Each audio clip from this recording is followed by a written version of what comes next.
10 నిమిషాల్లో పూర్తయిపోయే పిజ్జా. పాతకాలం పిల్లలకి పిజ్జాలు బర్గర్లు అంటే తెలియదండి.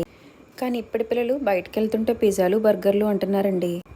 అందుకే ఇంట్లోనే బ్రహ్మాండంగా ఉండే బ్రెడ్ పిజ్జాని తయారు చేసేద్దాం వచ్చేయండి. ముందుగా 3 బ్రెడ్లు తీసుకుని అవి స్లైసెస్ తీసేసి కొంచెం పాలు వేసుకుని చపాతీ ముద్దలో కలుపుకొని ఒక 10 మినిట్స్ పక్కన పెట్టుకోవాలి. అందులో కొంచెం నెయ్యి పోసుకొని దాన్ని బాగా కలుపుకోవాలి. పిజ్జా చేసుకునే ప్లేట్ తీసుకుని అందులో కొంచెం నెయ్యి రాసుకోవాలి.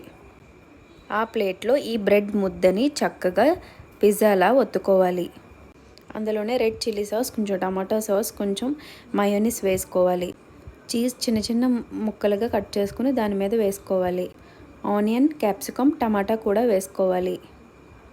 చిన్న చిన్న చికెన్ పీసెస్ కూడా వేసుకోవాలి. ఓవెన్ లేదని బాధపడకండి.